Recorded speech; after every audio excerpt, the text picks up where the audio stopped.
Hey, sweetheart, get out. You sure you're in the right place? Officer Damon Riley's voice cut through the indoor range like a knife, turning heads. Nail salons across the street. Dr. Amara Wells barely glanced up as she unpacked her range bag, each movement deliberate and unhurried. I'd focus on your own target if I were you, she replied, her voice quiet enough that he had to lean in to hear. Riley snorted, not noticing the military veteran insignia on her jacket. Have you ever been misjudged before they even knew your strength? Tell us in the comments. Also hit like and subscribe. Only those that don't believe in justice would walk away. The Ridgewood Tactical Training Center buzzed with Friday night energy. Law enforcement officers, military personnel, and civilian enthusiasts cycled through the lanes, the contained thunder of gunfire punctuated by brief silences during target changes. Dr. Amara Wells entered with purpose, her posture military straight despite the long day at the emergency trauma center. At 42, her dark skin had few lines, but her eyes carried the weight of both combat tours and hospital shifts. The shooting range was her therapy, her reset button after dealing with life and death decisions for 12 hours straight. She'd driven straight from her shift, still wearing scrubs under her jacket. Some people did yoga. Amara put holes in paper. The precision of it, the focus, the discipline, these were the things that emptied her mind of screaming patients and beeping monitors. Sergeant Mason, the range officer, nodded at her with familiar respect. Lane 7's open, Doc. Just cleaned the brass. Thanks, Rick, she said, signing in without fanfare. What Amara didn't know was that tonight, the Ridgewood PD had several new transfers on the range. Officers reshuffled after a departmental reorganization, with some from the rural outskirts now assigned to central precincts. Culture clashes were inevitable. Officer Damon Riley had spent 15 years patrolling predominantly white suburbs, where his particular brand of policing went unchallenged. Now transferred downtown, he found himself at the range blowing off steam with 3 fellow officers who shared his worldview, a worldview that saw Amara as an intruder in their domain. When she walked past them to Lane 7, Riley's eyes narrowed, tracking her with unmistakable skepticism. He leaned toward Officer Jennings. Since when do they let housekeepers play with guns? Jennings laughed, but glanced around nervously. Keep it down, man. Riley snorted. What? It's just us here. But it wasn't. And as Amara methodically unpacked her case, she could feel the weight of their stares before she'd even loaded her first magazine. 20 years of being underestimated had taught her to recognize the feeling all too well. Ever walk into a room where you didn't belong, but belonged more than anyone else there?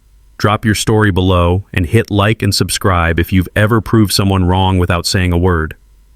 $10 says she shoots like a girl, Riley stage whispered, loud enough for his voice to carry over to Lane 7. Amara methodically assembled her custom Glock, hands steady as surgical instruments. You're gonna lose your money, Damon, warned Officer Reyes, the only one looking uncomfortable with Riley's commentary. Doubt it. Probably just here because her boyfriend dragged her.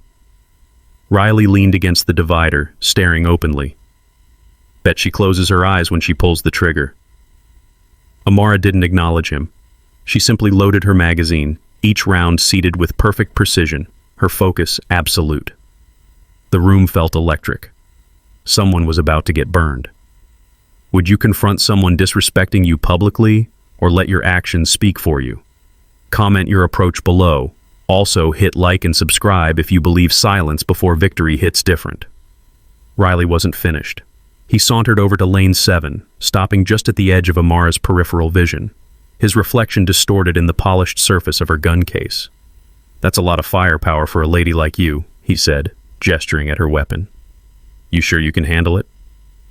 Amara placed her ear protection around her neck and turned slowly. She didn't speak, just met his gaze with composed dignity.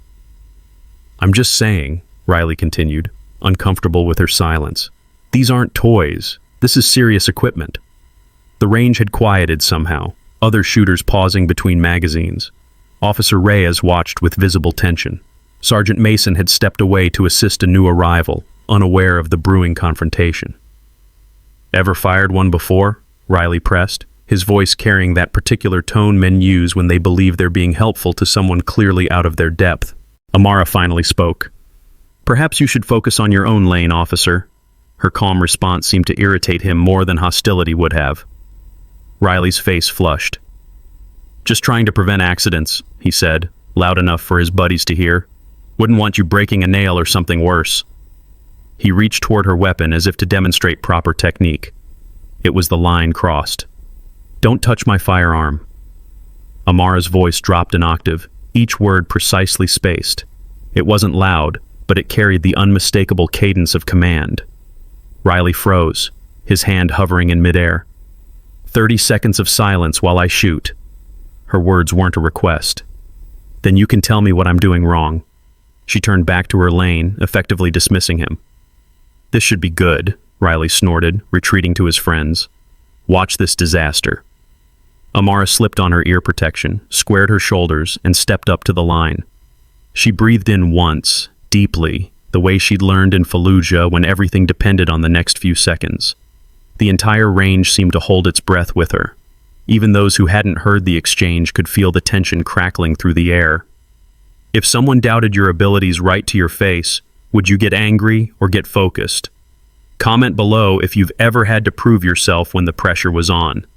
Like and subscribe if you believe in letting your skills silence the doubters. Amara pressed the button to send her target to 20 yards, twice the distance the officers were shooting. Riley's laughter echoed behind her.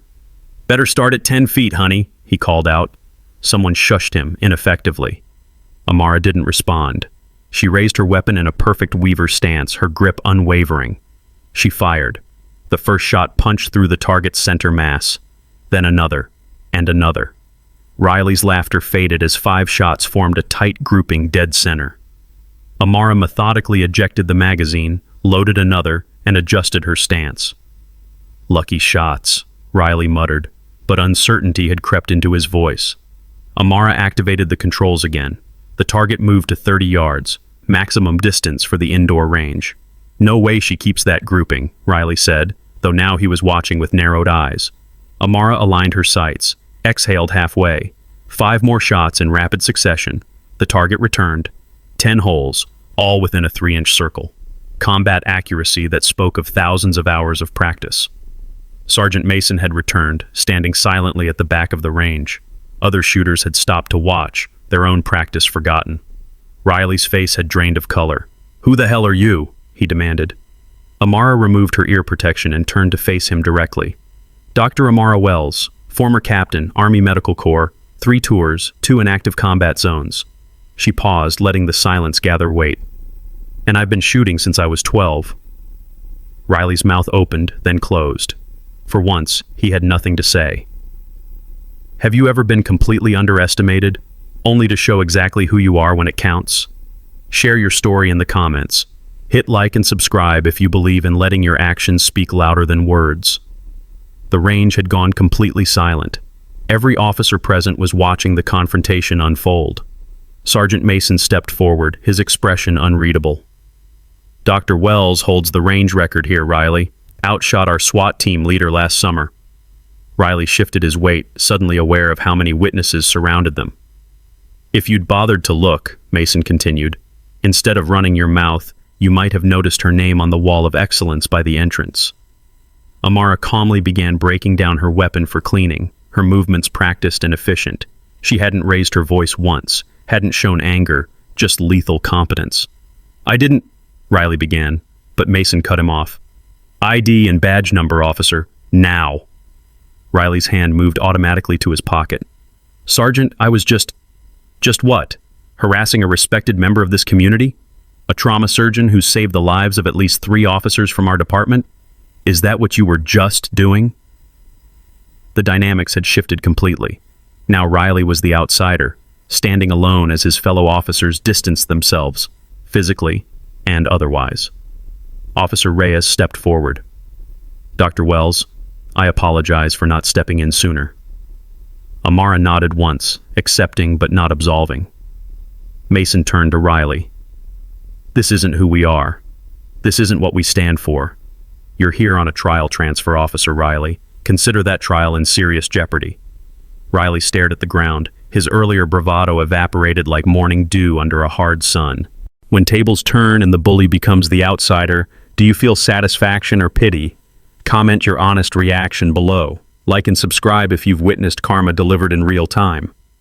Effective immediately, Mason announced, his voice pitched to carry through the entire range. Officer Riley is suspended from range privileges pending a review of conduct unbecoming. Riley's face flushed crimson. Over a few comments? Are you serious? Dead serious, Mason replied. This facility operates on mutual respect and safety. You've demonstrated neither. The significance wasn't lost on anyone present. Range certification was mandatory for active duty. Without it, Riley would be relegated to desk duty until recertified. You can't, Riley started. I just did, Mason interrupted. And I'll be filing a formal report with your commanding officer. Lieutenant Williams, isn't it? Riley paled at the name. Lieutenant Williams was known for her zero-tolerance policy on discrimination. Mason turned to Amara. Dr. Wells, would you be willing to provide a statement? Amara considered for a moment, then shook her head. Not necessary. I believe there are enough witnesses here. She gestured around the room where at least 15 officers stood watching. I trust the department to handle this appropriately. Her words carried a clear subtext. She was giving them one chance to police their own. We will, Mason assured her, understanding the implicit challenge. Riley stood frozen, watching his career flash before his eyes. Officer Jennings, who had laughed at Riley's earlier comments, now couldn't meet anyone's gaze. Pack up your weapon, Riley, Mason ordered. You're done for today. I'll escort you out. As Riley slowly gathered his things, the message was unmistakable to everyone present. This behavior would no longer be tolerated, regardless of badge or rank. If you witnessed someone facing consequences for their actions, would you speak up or stay silent? Share your thoughts in the comments. Like and subscribe if you believe accountability is non-negotiable. After Riley was escorted out, an uncomfortable silence hung over the range. Officers resumed their practice, but the atmosphere had changed. Conversations were hushed, glances furtive. Amara continued her session as if nothing had happened, methodically working through her drills with machine-like precision. Officers who had never spoken to her before now nodded respectfully as they passed. When she finally packed up, Sergeant Mason approached again. Dr. Wells, a word if you don't mind. She nodded, closing her case with a decisive click. I want to apologize for what happened. Riley's new, transferred from county. That's no excuse, just context. I'm aware of the culture in some departments, Amara said evenly. It's not my first encounter with it. Mason winced. That doesn't make it better. No, she agreed, it doesn't. At that moment, Officer Reyes approached, hesitation in his step. Dr. Wells, I should have said something sooner. I'm sorry. Amara studied him, noting the genuine regret in his eyes. Bystanders often have the most power to change things, Officer Reyes. Remember that next time. He nodded, chastened but grateful for the second chance. As Amara headed toward the exit, her phone buzzed.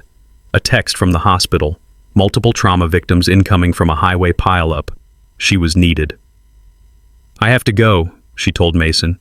Emergency at County General. Mason's eyebrows rose. You just finished a 12-hour shift. And now there's a 16-car pileup on the interstate, she replied matter-of-factly. Duty calls. As she pushed through the door, she heard Mason say to the remaining officers, That woman just showed more integrity and professionalism than some of you have in your entire careers, and now she's off to save lives while we stand here talking. The message landed like a thunderclap.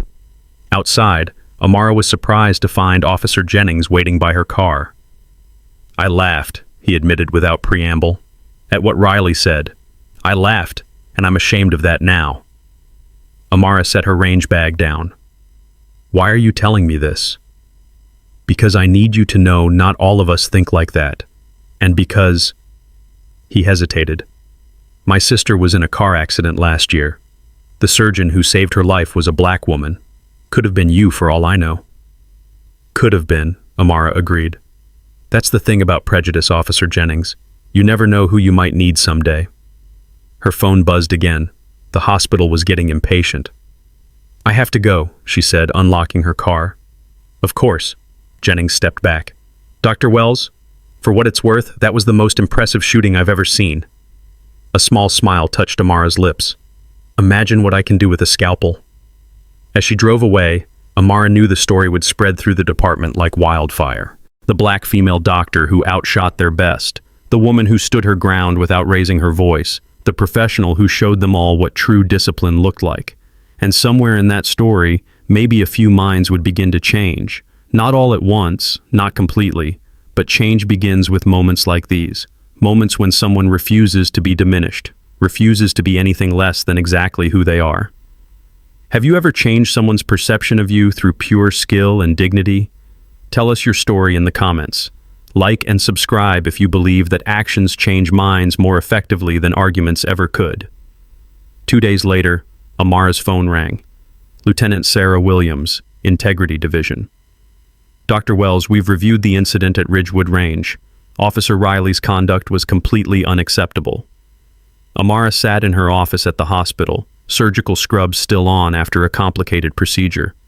I appreciate the call, Lieutenant. I'm not just calling to apologize, Williams continued. I'm calling because we need your decision on how to proceed. Amara's eyebrows rose. My decision? Yes. Riley has a history, nothing this blatant, but concerning patterns in his interactions with minorities. 3 complaints in 5 years, all dismissed for insufficient evidence. Williams paused. With your testimony and the witnesses present, we finally have enough to take meaningful action. He could face serious disciplinary measures, possibly termination. Amara hadn't expected this. She'd assumed the department would handle it internally, maybe issue a reprimand, then business as usual. Why are you giving me this choice? She asked. Because you're the wronged party, Williams replied, and because the department needs to do better. We need to show that we take these incidents seriously. Amara thought about Riley's face when her target returned, the shock, the disbelief. She thought about officers like him on the streets, interacting with people who couldn't prove themselves as she had. What are my options? She asked finally. You could file a formal complaint, triggering a public hearing, or... Williams hesitated. I have another idea, one that might create more lasting change. If you could choose between punishment or education for someone who wronged you, which would you pick? Share your thoughts below. Like and subscribe if you believe real change comes from uncomfortable growth. 1 week later, Amara stood in the police academy training room. Before her sat 20 officers, including Riley, stone-faced in the back row. Lieutenant Williams had offered an alternative to formal charges.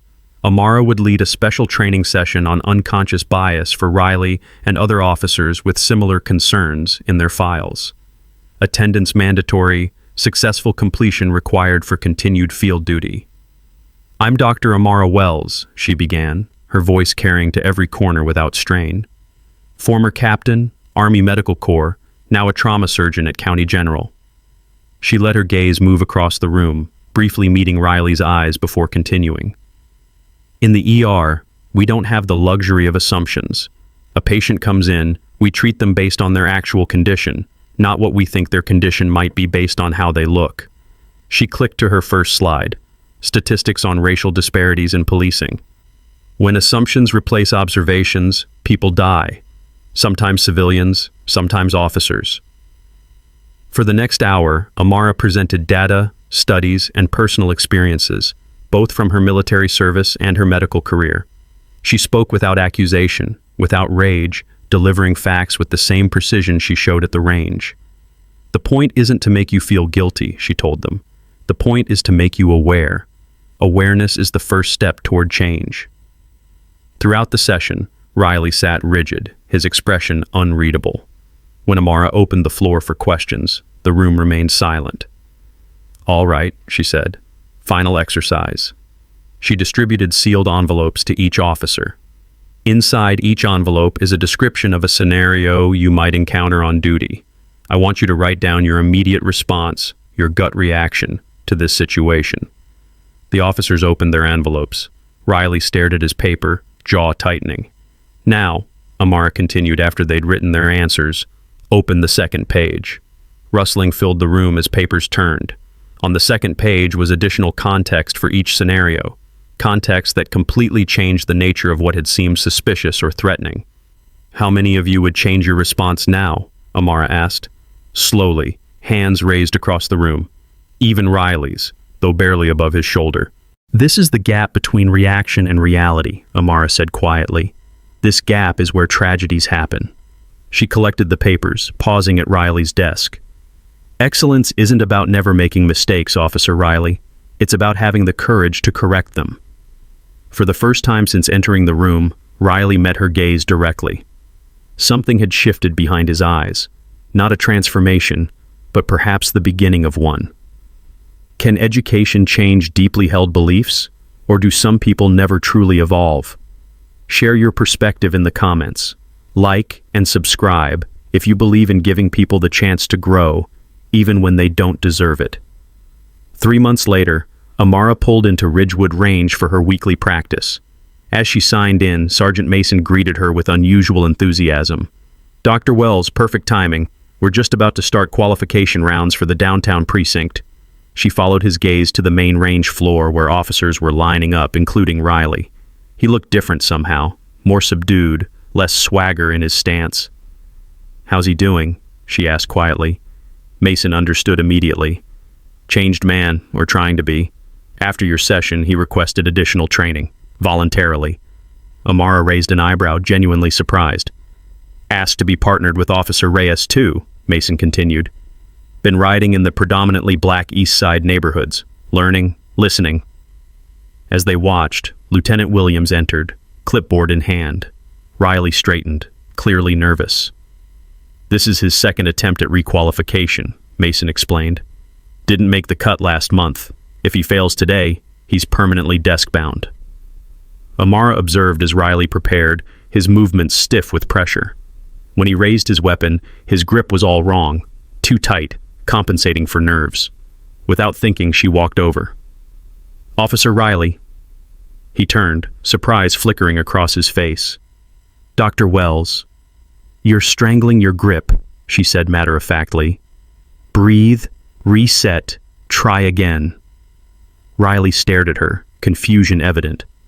Why would you help me? Amara considered him. Because this isn't about you failing. It's about you being the best officer you can be, for everyone you serve. Riley nodded slowly, processing her words. Now fix your stance, she added. Wait forward, not back. He adjusted, following her instructions. When he fired this time, his grouping tightened significantly. Lieutenant Williams watched the exchange with interest, making notes on her clipboard. After Riley finished his qualification round, passing, though not spectacularly, he approached Amara. I was wrong, he said simply. About you, about a lot of things. Yes, she agreed, neither harsh nor particularly forgiving, just acknowledging facts. I'm trying to do better, he added. Good, Amara said. That's all any of us can do. As Riley walked away, Lieutenant Williams joined Amara. That was unexpected, she observed. Change usually is, Amara replied. Williams smiled. Your training session has become mandatory department-wide. The commissioner was impressed. Amara nodded, pleased but not surprised. She'd designed the session to make an impact. Sometimes, she said, watching Riley gather his equipment, justice isn't about punishment. Sometimes it's about transformation. Is it possible for someone to truly change their deepest beliefs? Or do people just learn to hide them better? Tell us what you think in the comments. Like and subscribe if you believe in the possibility of genuine transformation. The camera focuses on Amara's hands as she loads her weapon, each movement precise and intentional. These are the same hands that save lives in the operating room, that once served in combat zones, that now bridge worlds too often divided. This story isn't just about one woman who proved herself at a shooting range. It's about the courage to stand your ground without lowering yourself to meet ignorance. It's about excellence as the most powerful response to prejudice. Change doesn't always come from confrontation. Sometimes it comes from demonstration, showing what's possible when we move beyond assumptions to see people as they truly are. The most powerful weapon against prejudice isn't anger or retribution. It's excellence, consistently delivered. It's the quiet dignity that refuses to be diminished by someone else's limitations. Excellence doesn't ask permission to exist. It simply does. Have you ever changed someone's mind not by arguing, but by simply being undeniably good at what you do? Share your story of excellence as resistance. Like and subscribe for more stories of quiet power speaking volumes.